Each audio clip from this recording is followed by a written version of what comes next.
Hey everyone, कैसे हैं आप सब लोग। आई होप आप लोगों की पढ़ाई मजेदार चल रही होगी, मस्ती से पढ़ाई कर रहे होगे और टेंशन कम ले रहे होगे।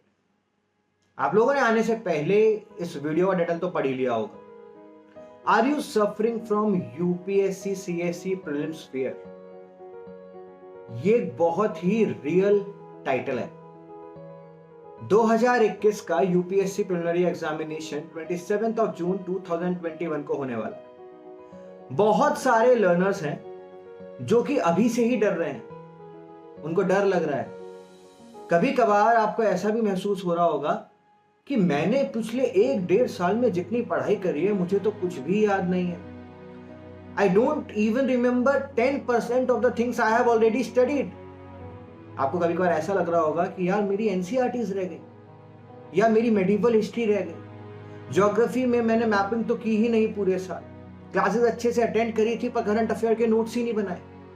और ये सब चीजें आप लोगों के अंदर एक डर पैदा कर रही हैं, एक फियर पैदा कर रही हैं। इस फियर से बाहर कैसे निकलना है और इस फियर को टैकल कैसे करना है और इस फियर को आपके ऊपर हावी होने भी देना है या नहीं होने देना है, आज हम लोग इस चीज के बारे में आज के सेशन में डिस्कशन में लेने वाले हैं। नाउ हो सकता है कि यह आपका पहला अटेम्प्ट हो, दूसरा हो, तीसरा हो, चौथा हो, पांचवा हो, और बहुत सारे स्टूडेंट्स का ऐसा हो सकता है कि ये लास्ट अटेम्प्ट। अब जिनका ये फर्स्ट अटेम्प्ट है और उन्होंने अभी पिछले 1-1.5 साल में तैयारी स्टार्ट करी है, आप अपने कंपटीशन को देखकर भी डर महसूस कर सकते हो, आप अपनी किताबों के बोझ को देखकर डर महसूस कर सकते हो, या आप लोग डर इसलिए भी रहे हो क्योंकि आपके अंदर है एक अनसर्टेनिटी कि मेरा होगा या नहीं होगा। जो स्टूडेंट जिनका सेकेंड, थर्ड, फोर्थ, फिफ्थ या सिक्स्थ अटेम्प्ट है, उनको या उनके अंदर एक फियर होता है कि यार मेरे पिछले अटेम्प्ट में मेरा स्कोर अच्छा नहीं था, या ये वाला मेरा फिफ्थ अटेम्प्ट है, सिक्स्थ अटेम्प्ट है, तो कहीं मेरा ये वाला अटेम्प्ट भी वेस्ट ना हो जाए, इस बार का ड्रॉप करके मैं अगली बार और अच्छे से तैयारी करके दूं।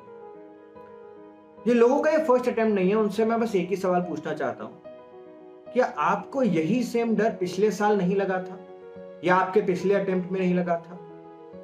आई नो आपको सेम डर ये हर बार लगा होगा और आपने हर बार इस डर को ओवरकम किया होगा। इस डर का कारण क्या है?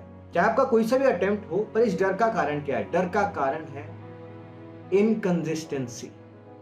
डर का जो मेन कारण है, जो ये फियर आपको हॉन्ट कर रहा है, जो आपको लग रहा है कि भाई मुझे तो पढ़ाई की कोई चीज याद ही नहीं है, इसका मेन कारण क्या है? इसका मेन कारण है अनसर्टेनिटी। देखो, जब आपने इस एग्जाम की तैयारी करी थी तब भी आपको पता था कि इस एग्जाम की अनसर्टेनिटी कितनी है। 10-12 लाख लोग फॉर्म भरते हैं, जिनमें से 4-5 लाख लोग एग्जामिनेशन देते हैं प्रीलिम्स का, और उनमें से लगभग 15,000 बच्चे मेंस के लिए एलिजिबल होते हैं। आपको पता था, ऐसा नहीं है कि आपको नहीं पता था, पर आपने इस रास्ते को चुना। और जब आप जीवन में किसी चीज को चुन लेते हो ना, तो उसको प्रूफ करने के लिए अपनी जी तोड़ मेहनत में लग जाओ। ये मत सोचो कि होगा या नहीं होगा, और अगर आप ये सोच रहे होगे कि मैं इस बार का अटेम्प्ट नहीं देता हूं, अगली बारी का दे दूंगा, तो भी अगली बार के अटेम्प्ट में भी कोई मिरेकल नहीं हो जाए। और अगर आपको सोचना भी है तो अभी तो मत सोचो, अभी you have time, it's time. अभी जितनी मेहनत कर सकते हो उतनी मेहनत करो। अगर बाय द चांस किसी भी कारण से you are not prepared for 27 of June, या कोई भी चीज हो गई जिसकी वजह से आप एग्जाम नहीं दे पाए, पर आप जो इस सेशन में जो पढ़ाई कर लोगे वो वैसी पढ़ाई आप पूरे साल नहीं कर पाओगे, क्योंकि एक व्यक्ति प्रेशर में ही पड़ता है। अब ये फियर अच्छा है या बुरा है, ये दोनों ही एंगल से देख सकते हो आप लोग। बुरा ये इसलिए क्योंकि बहुत सारे स्टूडेंट्स में मैं ये देख रहा हूं कि मेरे पास मैसेज आते हैं कि सर नींद बढ़ गई है, हमको टेंशन ज्यादा हो रही है, एक सब्जेक्ट पूरा नहीं होता है दूसरे सब्जेक्ट पे शिफ्ट होने लगते हैं, टेस्ट सीरीज में एक में नंबर अच्छे नहीं आए तो बाकी की टेस्ट सीरीज ही देना छोड़ दिया। इन सब चीजों से कुछ नहीं होगा, क्योंकि ये फियर क्या कर रहा है, आपकी पढ़ाई के लिए एक रुकावट बन रहा है। एक जैसे इन्फ्लेशन आप लोग सब जानते ही हो, है ना, हम लोग इन्फ्लेशन टारगेटिंग करते हैं 4 ± 2%। क्यों? क्योंकि हम ये कहते हैं 2% से 6% के बीच में अगर इन्फ्लेशन है तो वो एक बहुत ही अच्छी लिमिट में है, क्योंकि इन्फ्लेशन ना होना भी खराब बात है और इन्फ्लेशन ज्यादा होना भी खराब बात है। तो फियर ना होना भी खराब बात है और फियर एक लेवल से ज्यादा होना भी खराब बात है। तो जो हम लोग सिचुएशन डिस्कशन में ले रहे थे ना, वो ज्यादा वाली है कि आपको ज्यादा फियर लग रहा है। उसकी वजह से क्या हो रहा है, आपका ब्रेन एक अनस्टेबल कंडीशन में है, वो स्टेबल ही नहीं हो पा रहा है। एक बात बताओ, जब एक बैट्समैन स्टेबल नहीं होगा तो वो पिच पे टिक कैसे पाएगा, वो बॉल को जज कैसे कर पाएगा। और इसी प्रेशर को लेकर आप एग्जामिनेशन हॉल में जाते हो और 10 मार्क्स के सवाल ऐसे गलत कराते हो जो कि आपके सही होने चाहिए। अब अगर फियर आप में कम है तो आप ऑप्टिमम लेवल की पढ़ाई नहीं कर पाओ। और अगर आपके अंदर एक वो फियर या एक प्रेशर एक बैलेंस लिमिट के अंदर है तो वो आपको मोटिवेट करता है कि आप कम सो, टाइम से उठो, हर एक चीज को बैलेंस मैनर में करो।